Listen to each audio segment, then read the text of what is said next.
Il tema dell'agricoltura è quello che affronteremo oggi nella puntata di Screenshot, perché il tema del settore primario è uno dei principali in questo momento, tanti problemi che bisogna risolvere, soprattutto per la questione della guerra russo-ucraina, però ci sono anche i temi di attualità. L'ultimo di oggi, l'avrete visto anche nel corso del nostro telegiornale, quello della scoperta da parte della Guardia di Finanza di 4 aziende che avevano fatto lavorare degli braccianti agricoli in nero, c'è chi anche ancora completamente, anche clandestini se non richiedenti asilo. Un tema d'attualità che vogliamo sottoporre qualche domanda a Gino Vendrame, che è il presidente della Coldiretti di Udine. Innanzitutto buonasera, e poi la domanda principale è proprio questa, cioè crea un danno anche a voi? Immaginiamo questo fatto che è accaduto e scoperto dalla Guardia di Finanza.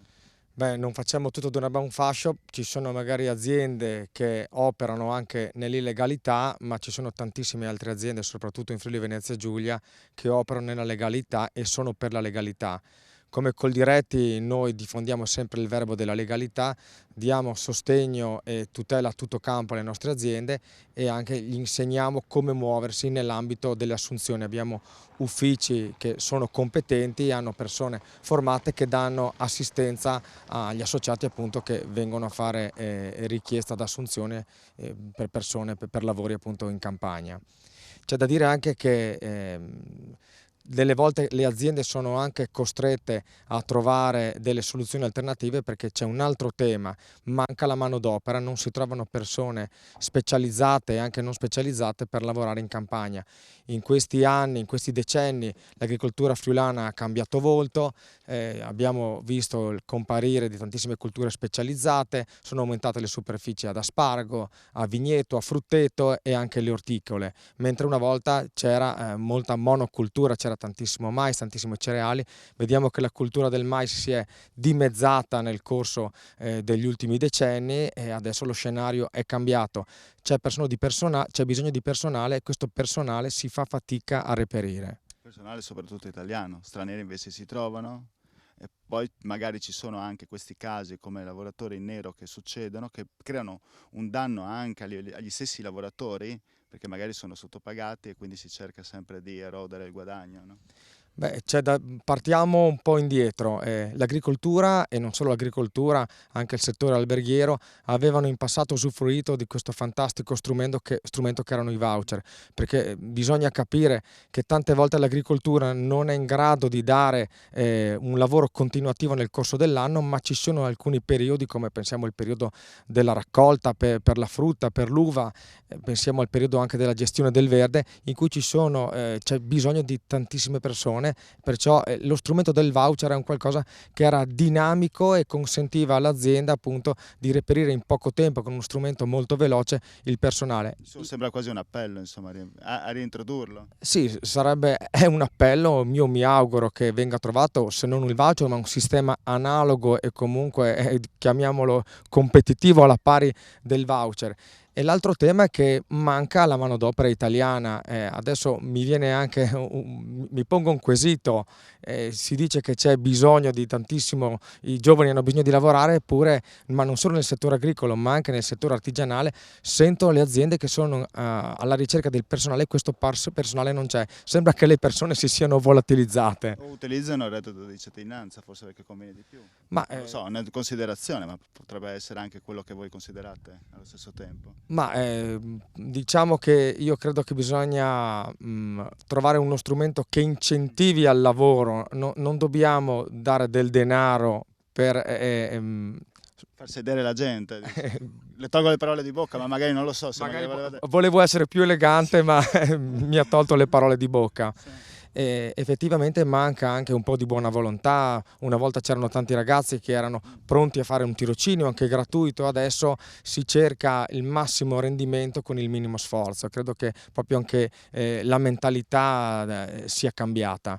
È un problema, insomma, che riguarda sia voi, sia gli alberghi, sia i ristoranti, insomma, vi trovate nella stessa situazione, più o meno. Esattamente, poi magari quando parlo delle aziende agricole, quando ci sono questi diciamo, punti di lavoro in cui, molto forti, le aziende devono andare a reperire la manodopera che trovano sul mercato, ecco.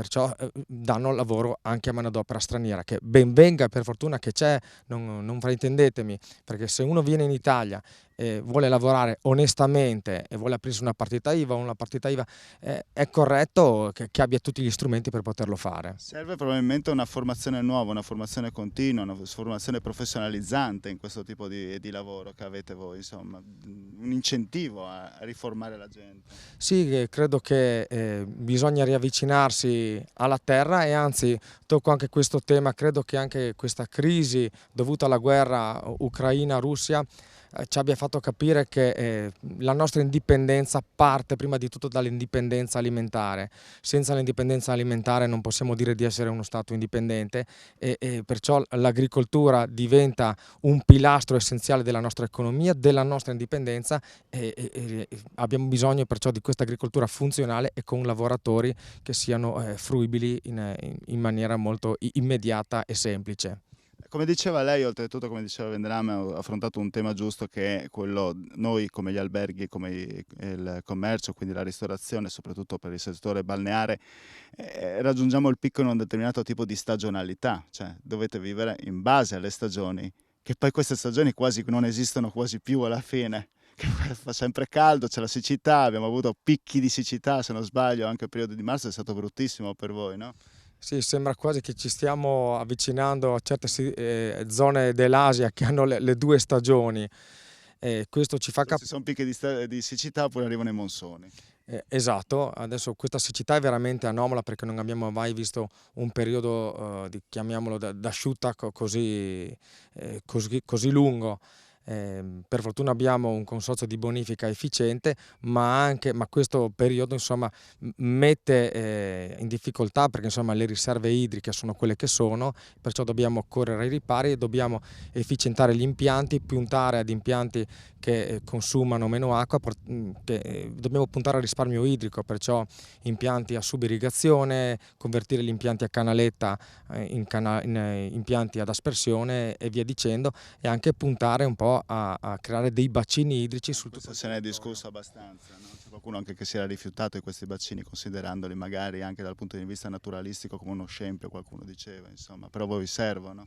Ma l'umanità ha sempre gestito l'acqua, ha sempre spostato anche corsi d'acqua, adesso abbiamo i mezzi, abbiamo l'intelligenza e la cultura per operare nel rispetto dell'ambiente e per il bene di tutti, perché quando parliamo di irrigazione o di acqua parliamo di territorio ed ambiente. Lei solo immagini un turista che viene a visitare la nostra regione con uno scenario desertico? Assolutamente no, perciò l'acqua è un qualcosa che dà un benefit non solo all'agricoltura, ma crea un indotto incalcolabile. E credo che creare bacini idrici laddove ci sono già le condizioni per isolare il terreno e accumulare anche semplicemente l'acqua piovana, credo che stiamo parlando di qualcosa affrontabile e non certo qualcosa che danneggi il territorio. E poi c'è la questione dell'emergenza legata alla crisi internazionale, alla guerra russo-ucraina, che rischia di creare quella che viene detta come un altro tipo di pandemia sotto un altro punto di vista, un problema dal punto di vista mondiale, che è quello dell'emergenza alimentare, la carenza di alimenti che ci potrebbe essere. Lei ha affrontato giustamente il tema, Vendrame, una volta la chiamavano autarchia, ma comunque della sussistenza alimentare propria, no? Del proprio popolo, quindi bisogna essere noi stessi a produrre e creare una filiera all'interno del nostro paese. Beh, le grandi crisi e le grandi guerre sono sempre scoppiate quando mancava il pane sulla tavola, ricordiamocelo. L'Ucraina è sempre stata chiamata diciamo, il granaio d'Europa. Vediamo che anche l'impero romano è entrato in crisi quando mancavano, diciamo, i cereali che arrivavano dall'Egitto, perciò la storia si ripete, dobbiamo ripensare alla nostra economia, potenziare la nostra agricoltura, eliminare, come già si è pensato e si farà, il famoso set aside e diventare anche e soprattutto energeticamente più indipendenti, perché quando si parla del rincaro non solo delle derrate alimentari ma anche di tutte diciamo il comparto energetico, ma anche, non so, mi viene da pensare il vetro, il gasolio o tanti altri materiali che sono legati appunto all'energia. Questo ci fa pensare che il cibo e l'energia sono i pilastri della nostra economia. Noi siamo uno Stato che sfortunatamente non abbiamo risorse aurifere, non abbiamo risorse d'uranio, siamo forti perché abbiamo un'agricoltura d'eccellenza e abbiamo anche una manifattura d'eccellenza, viviamo di export, ma ecco che senza le risorse energetiche siamo in difficoltà perché paghiamo i materiali che non abbiamo a caro prezzo. Ecco, quanto paghiamo in più in questo momento, anche per questo granaio d'Europa che ci manca? Beh, in questo momento, parlando di agricoltura, i combustibili sono raddoppiati, i concimi sono triplicati, e questo spaventa molto, diciamo, i nostri agricoltori. Attualmente c'è da dire che anche le granaglie, i cereali si sono alzati di prezzo, perciò c'è ancora economia di scala. Il settore che forse paga, anzi forse sta pagando veramente questi aumenti è il settore zootecnico, perché il bestiame viene alimentato con mangimi, perciò con granaglie, e in questo momento il settore zootecnico sta pagando l'energia, il gasolio, le granaglie a prezzi elevatissimi e soprattutto per i produttori di latte non vediamo che il giusto prezzo del prezzo del latte si sta lievemente alzando, ma il trend non sta crescendo, diciamo, esponenzialmente come i prezzi delle materie prime, ecco. Torniamo a parlare degli allevatori tra poco, andiamo in pubblicità, torneremo con Gino Vendrame vicino a noi.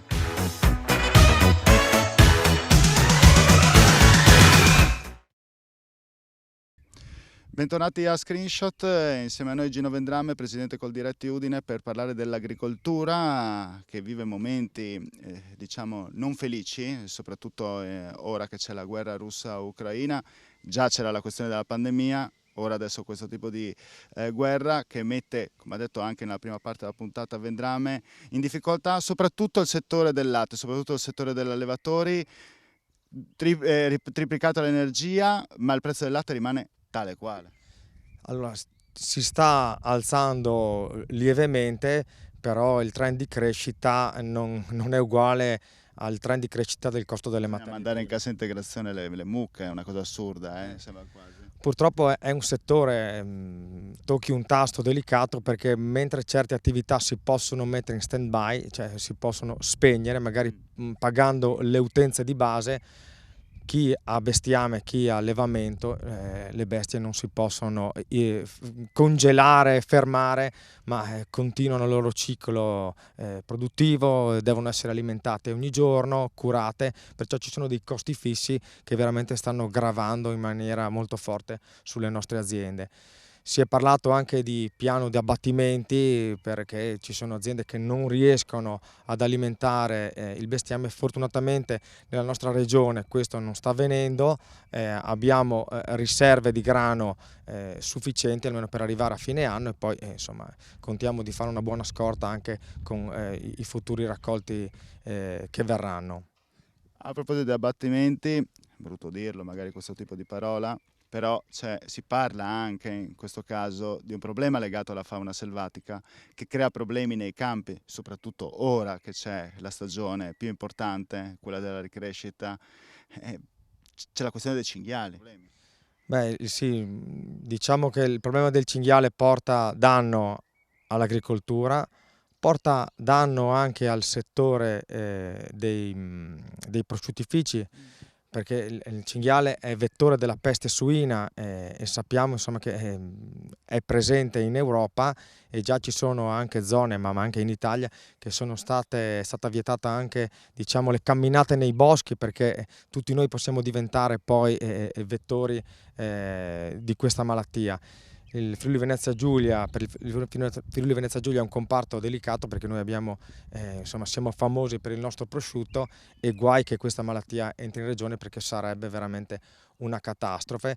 E non dimentichiamo che poi il problema del cinghiale tocca anche il cittadino, perché quanti incidenti avvengono sulle nostre strade a causa dell'attraversamento di cinghiali che tante volte attraversano in massa, magari le intere famiglie, sono diciamo animali corpulenti, robusti, e l'impatto diciamo con un cinghiale non è certo una cosa da provare, e anzi ci sono stati anche dei morti a livello italiano.